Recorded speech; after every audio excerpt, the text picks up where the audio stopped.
Okay, welcome back everybody, and I hope everybody's doing fine. Here we have Piecewise Function. This is another video in this series, and I want to try to demystify these piecewise functions for those of you that still find these to be difficult. Hopefully, what I've noticed over the years in teaching this, a lot of students find these very confusing and strange, and then at some point a light bulb goes off and they wonder why they ever struggled with these ever before. So hopefully you'll have that moment here in the next few minutes, and I'll try not to belabor the point. So the problem's usually presented, they give you the function itself, and notice it looks a little different than other functions. It's got a lot more complexity to it, but it's not complex, it's just breaking it down into different stages. So then it asks some questions. One, maybe just evaluate the function at different x values. This is straightforward evaluation, and once I show you how to do that, it's very simple. Finally, you'll probably be asked to graph the function, and we'll do that as well.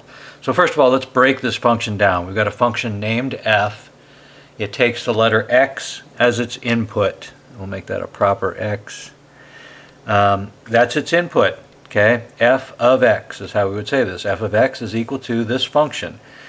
Now, this function has kind of a split personality, if you will.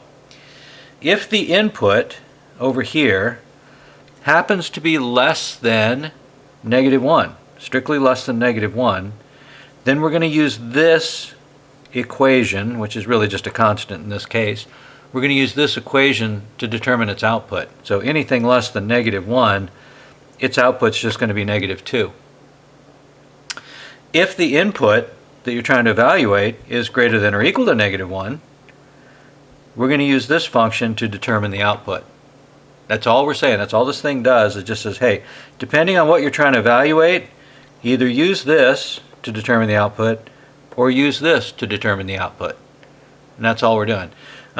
These kinds of equations are used a lot in pricing schemes where, if you buy, less than a dozen of something, you get one price, but if you buy a dozen or more, you get a price break, and all of a sudden you're using a different function to calculate the price for that sale.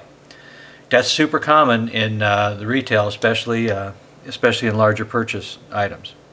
So let's go ahead and do some evaluation. So the way we evaluate f at -4 is first we look over here on the right and determine which one of these inequalities is true for -4. Is it true that -4 is strictly less than -1? Yes, that's true. And it should be false. These should always be mutually exclusive. There should never be overlap. That would be a non-function if these overlapped. So if it's true for one, it has to be false for the other. And of course, we know -4 is not greater than or equal to -1. So it's definitely false, definitely true.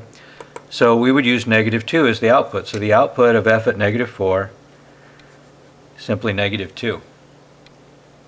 That's all we have to do on that problem. At -1, which one of these make it true? It's not true here, but it is true here because we have the equal sign. It's -1 is greater than or equal to -1, and yes, -1 is equal to -1. So we're going to use this. So now we have to take 2 times -1, is -2, add 1, we get -1. So its output, same as its input. Okay, now let's do f at 3. 3 is not less than -1, so we can't use this. 3 is greater than or equal to -1, so we'll plug it in here. 2 times 3 is 6. 6 plus 1 is 7.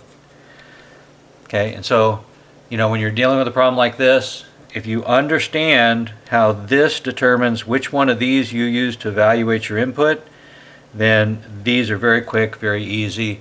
The equations are usually not very complex here. So it doesn't take very long. You can usually do them in your head. Okay, let's talk about the graph. I'm just going to use a graph of my own drawing here. We'll see how that gets us. Okay. And the first thing I want to look at is, where do things change?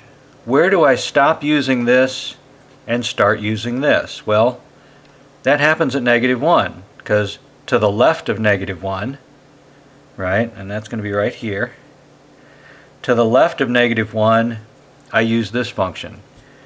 from here on out, I use this function. Okay, so I usually like to write that. I go ahead and make a vertical line here. It's technically not, it's not an asymptote line, it's just a reference line. It just tells me where things change. Everything over here is -2, everything over here is 2x plus 1. Okay, so let's go ahead and graph this out. This -2, right, which we're gonna say is down here, right, comes all the way up to this line. But we don't have the equal sign up here. This -2 is not the value at -1. Okay, we've already shown that at -1 the function is -1. Okay, so when we get to this dotted line where things change, we have to put an open circle. We're going to put an open circle there. Okay, now once we get to the right side, and remember, it's not the next number past the dotted line. It's the dotted line, okay? And we have to show this going all the way up to the dotted line, but not including it. And then we have to start from the dotted line and go on. So it might be a good idea to evaluate this function. We already did function at -1, so at -1 we get -1, so we're going to have a solid dot right there. And then let's just plot a few more points. At 0, f at 0, make a t-table down here, or not a t-table, but we'll just do this. F at 0 is 1.